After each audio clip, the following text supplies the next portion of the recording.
Yeah. In the first video, they discussed the importance of positive thinking. They call that the secret to success and well living. Basically, your thoughts become things that you want out of life. You think positive, and you will end up influencing yourself to do better and set more realistic goals. In the second video, covered by Dr. Martin Seligman, I think, a professor for the University of Pennsylvania, he covers the scientific claims that pleasure and happiness comes from engaging in positive thoughts. In my opinion, Dr. Martin,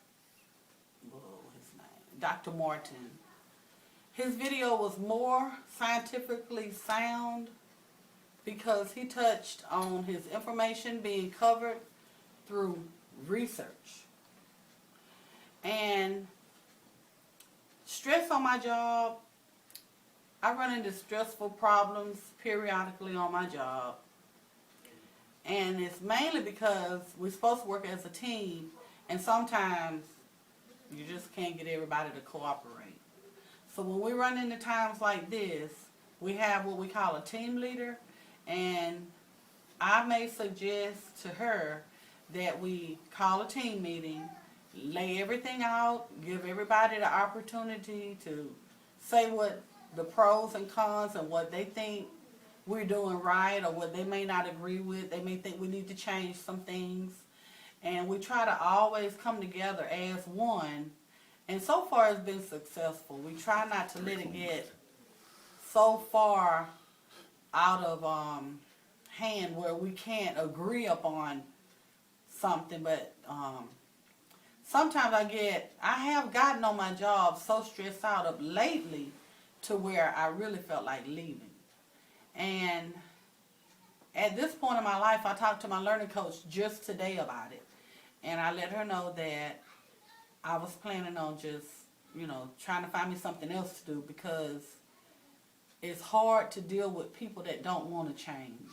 Some people just don't want to hear where they may be not doing something right or giving the donors the best customer service that they could give them, because that is the purpose of our job, to have good customer service so we can keep the donors coming and that they can pass the word and try to get more people to come in. They bring people by word of mouth. But if we don't treat them right, then there's no need to be open. We don't need the company if that's the case.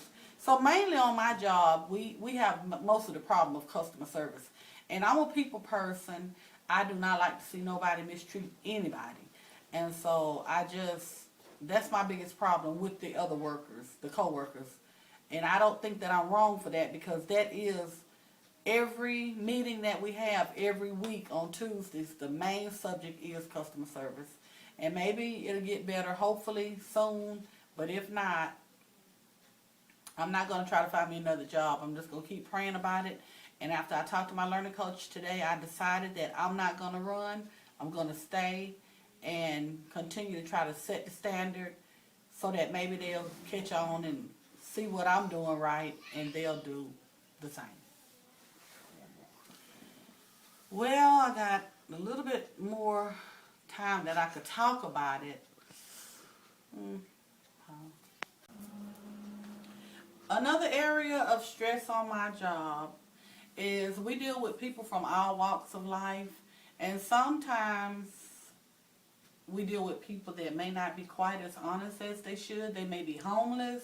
We cannot turn them around because we cannot prove that they may be homeless, because they may give us an acceptable address, and in actuality they may not even be living there. But we deal with people that sometimes comes in, they may not smell the best, they may not look the best, and we don't have to accept them. It's kind of stressful. It stresses me because we're dealing with this type of situation, and then it's stressful because we have to talk to them about the situation. You know, we have to let them know that they have to come in a better way. They can't come in smelling, and I just don't like dealing with that kind of situation. But it's part of my job, and we have to do it. So that's another area where I'm a little stressed at on the job. I hate hurting people's feelings, but I just have to, you know, conference them about it and let them know. Then we have to log it into their chart that we talk to them. If they come back like that again, we don't let them donate until they get better. That's a little stressful, but I'm learning to deal with that too. Thank you. Positive psychology has 3 aims. First, psychology should have much concern with human strengths and weaknesses. Help build strength by identifying your weaknesses and by making the lives of normal people more fulfilling with genius. By looking at interventions from the Buddha, we can better find how to make life and people more happier. And living the good life, we need to identify our 5 highest strengths and use those strengths as much as possible in our daily lives. By identifying these strengths, we can help build better relationships, wealth, love, and happiness. The secret video also covers that knowing the secret gets you what you want. The law of attraction is the secret. By us all working together through the law, everything is attracted by the virtues of our minds. The secret is the answer to all that has been, all that is, and all that will ever be. If you see it in your mind or think it, eventually you will physically attract that. Basically, thoughts become things. The law of attraction is an ongoing process, so whatever you think and feel is actually creating your future.